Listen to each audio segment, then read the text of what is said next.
thought there would be no way that DJ Durkin could stay on as defensive coordinator, but I may not be so sure anymore. In the world full of podcasts, he's the undisputed heavyweight champion of hot takes, an Auburn sports homer, master of the boog, and message board legend. Get your buttons buttoned and your hats flattened because the Top Button Podcast is about to kick off, and you don't want to miss your courtside seat. Now, here's your host, Charlie 5.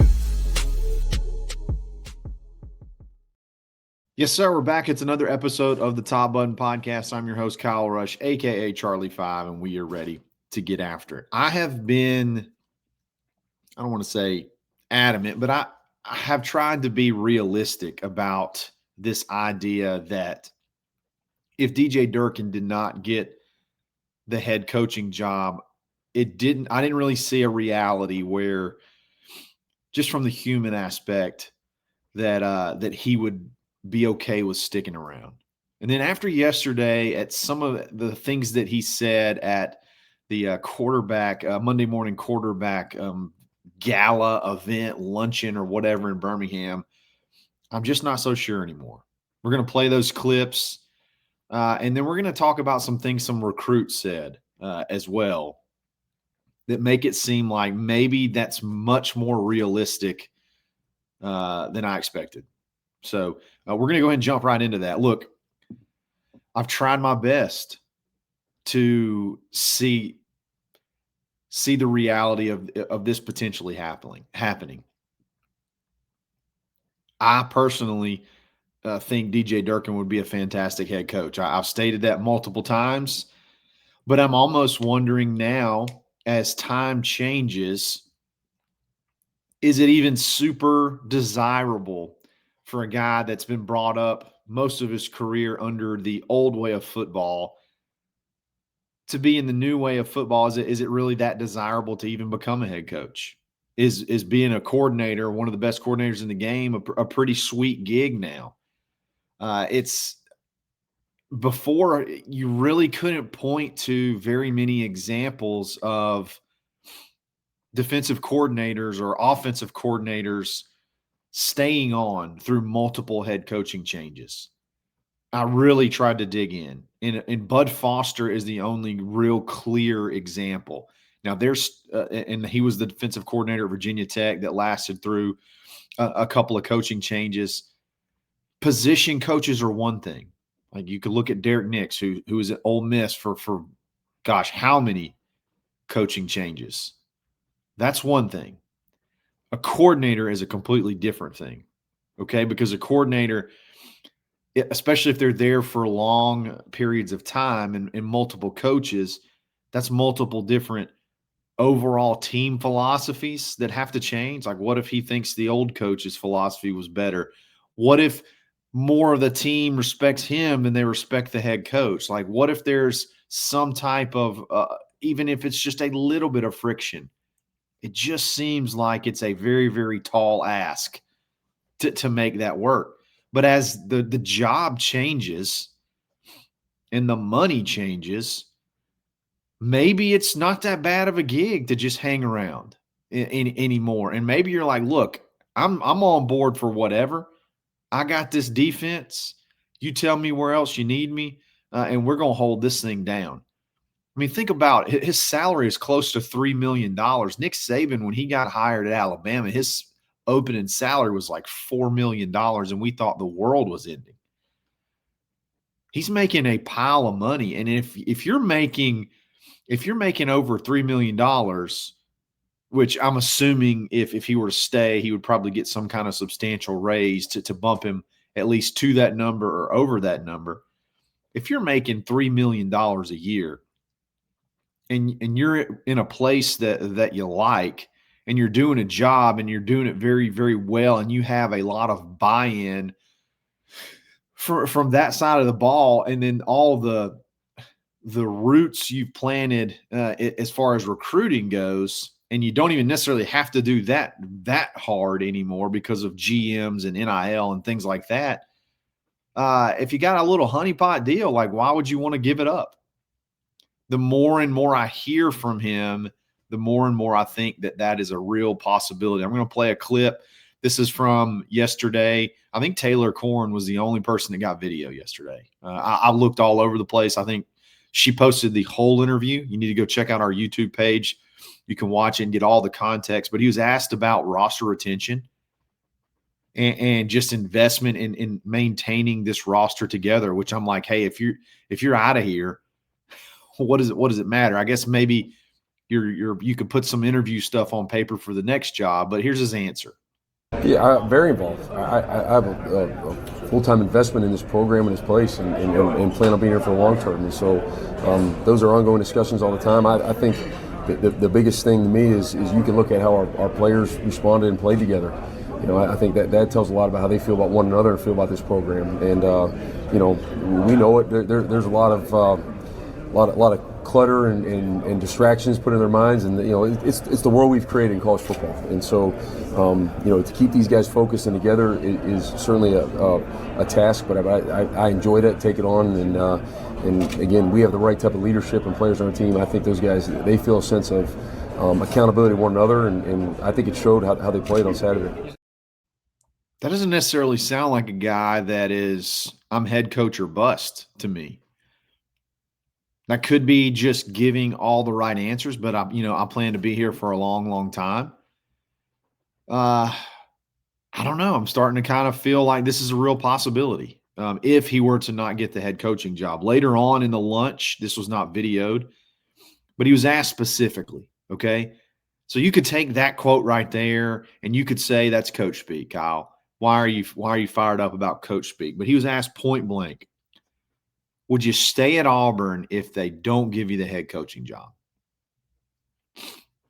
That you don't get any more clear cut than that. Would you stay at Auburn if they pass you up as head coach, but they give you the defensive coordinator job? And he says, I love it here. My family loves it here. And my kids are thriving in this community, which at the end of the day is what's most important to me.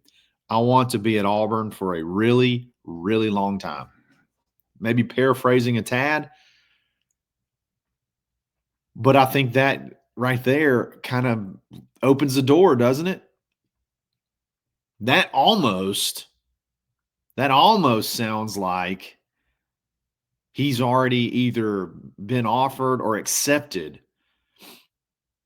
the proposition to stay if he doesn't get the head coaching job. To me, those things are very, very specific. Those things, I want to be at Auburn for a really, really long time. In a answer that says, an answer of a question that asked, would you stay as defensive coordinator if you didn't get the head coaching job? I don't know, man. The more that I hear him talk, it may be a reality. And would it make sense? We're going to talk about that in just a second. But before we do that, let's give a quick shout out to me with Keller Williams Real Estate here in Auburn, Opelika, part of the Legacy Property Group. If you're looking to invest, move to, build in, or hey, if you need to sell something in the Auburn, Opelika area, give me a shout. Kyle Rush at kw.com. Obviously been here for almost 20 years now. Very knowledgeable of the area. I know all the neighborhoods, the different builders, everything you can ask for, I can help you out. I'd love to help you and your family. So definitely give me a shout. It's Kyle Rush at kw.com. We'll be back right after this.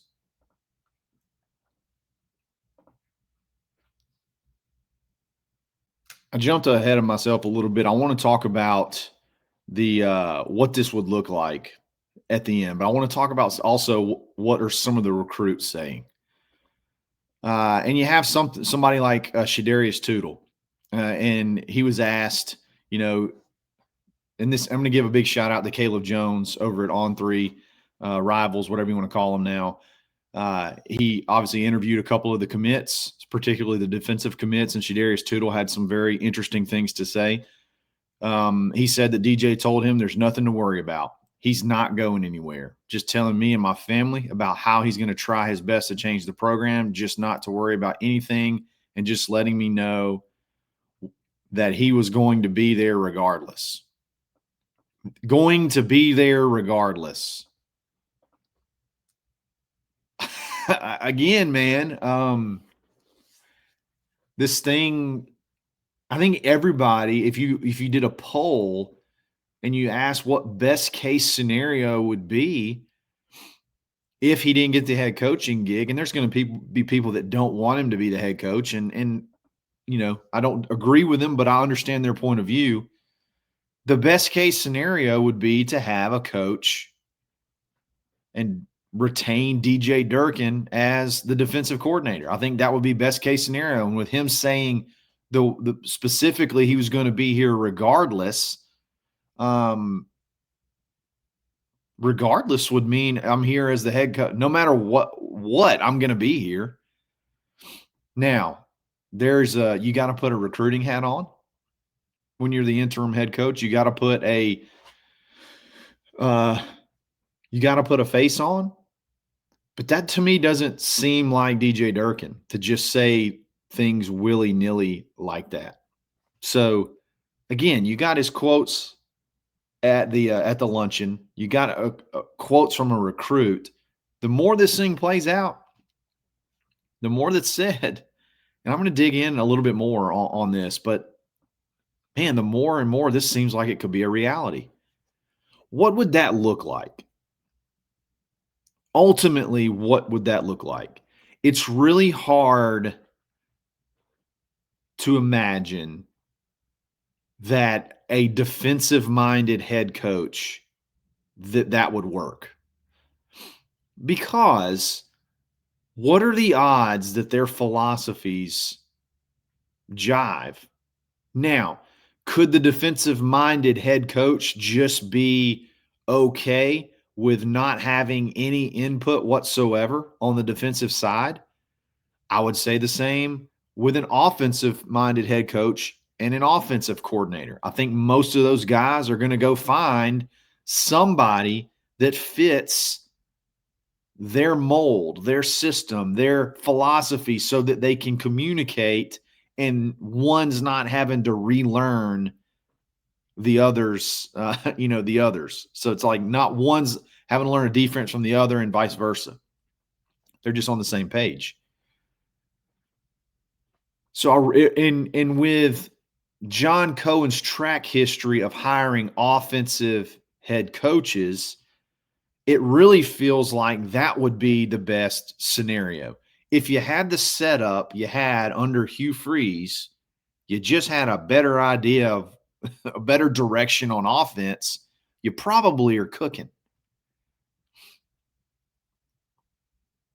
So I'm not saying that a defensive head coach is completely out of the question, but it does seem like that would be a little bit tougher to make work.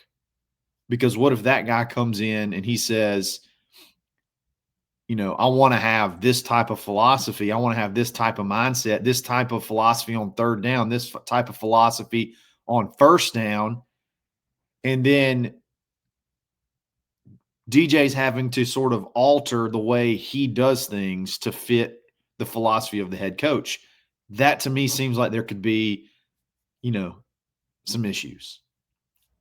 Correct me if I'm wrong. Tell me if you think I'm wrong there. Can a defensive-minded head coach be completely hands-off on the defense? And can an offensive-minded head coach completely be hands-off on the offense? I'm not sure that that's possible, humanly possible. So it really feels like, hey, you're probably looking at, if DJ is staying, you're probably looking at an offensive head coach.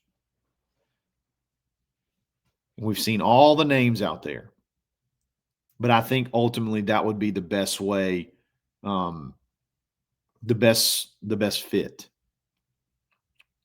Now, as soon as I say that, they'll hire John Summerall or some other defensive-minded head coach, and it'll work flawlessly. But I mean, realistically, that feels pretty accurate. There's been a narrative that everyone is a loser that there was no difference in the game the game Saturday from any other game, and that you just have to really clean house and move on, and that losing begets losing.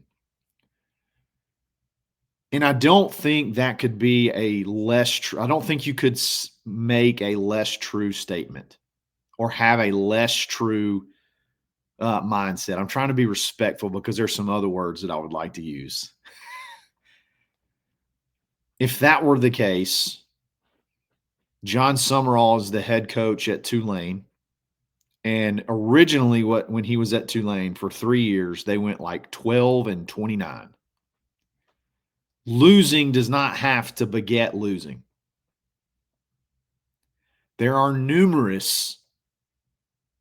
so many examples of guys that have coached under bad leadership and have gone on to become really good coaches. There are lots of examples of players who have played for bad coaches. One of them is a guest on this show on a weekly basis. Played for bad coaches, played for bad setups, lost a lot of games, and then turned around under new leadership and won a lot of games just by a change in leadership. There is nothing about that defense that is loser. There is nothing about that defense that has been anything other than putting our team in positions to win game after game after game. Even after giving up a lot of points, even after giving up a lot of yards at the end of the game, huge stop on 4th down to give you the ball back with a chance to win. Had a turnover late to get you a chance to get back in the game. Time after time after time, the defense over the last 2 years has given the offense opportunities to win games. We're going to get you the ball back. We're going to get you the ball back again. We're going to get you the ball back again. Over and over and over again, you've seen the same story play out, and then the offense has not been able to capitalize. Margin of victory I've seen discussed. Oh, it was still a 7-point loss, or still the average margin of victory. Do you think that game was the same as the Kentucky game? Do you feel the same way about that game as you feel the Kentucky game? As far as having hope or feelings of some sort of turnaround or some sort of, I don't want to say bounce back because the season's over, but a confirmation that it was there. You just had bad leadership. That was a completely different game you saw Saturday. I don't care what anybody says. There is so much there that with the right person can lead to, I think, a very, very successful football program, a base line that was rebuilt, that I think can go on. You can build from and go win games.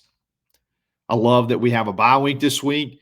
You've got your offensive stuff situated, and now you got 2 weeks to get ready for Mercer. Whatever you do there at quarterback, I would almost guarantee it's going to be Deuce, but we'll see what they decide to do. DJ was asked that as well, and he, said that they're looking at those decisions every single day. But feels like it's probably going to be Deuce, so that you get to save Ashton's red shirt, because I think he just loves Auburn. He has an interesting connection to Auburn. So I don't subscribe to the fire everybody's losers. I think that's emotional. I think it's immature, to be completely honest. And I just don't think there's anything remotely accurate about it. It's so general and so marginalized, such a general statement that it doesn't allow any nuance or common sense.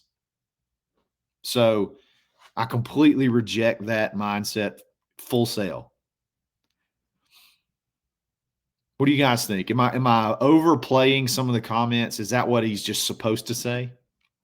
To me, there was some wording and some verbiage to me that could have been said a different way if you were unsure. Is that even ideal? Do you still think you should just cut bait with everybody and just redo everything, players and all, or just, maybe not players, but staff and all? Let me know what you think in the comments. I promised a banger today, but it's coming this week. I promise you, you're not going to want to miss this. I don't want to give anything away quite yet, but it's going to be a very, very interesting guest on top of we're going to have Reese on this week as well. So a lot of fun stuff. Buckle up. It's going to be a lot of fun. Guys, let me know what you think in the comments. We'll talk again soon. It's another episode of the Top Button Podcast. Stay buttoned. Thanks for listening, and drive home safely.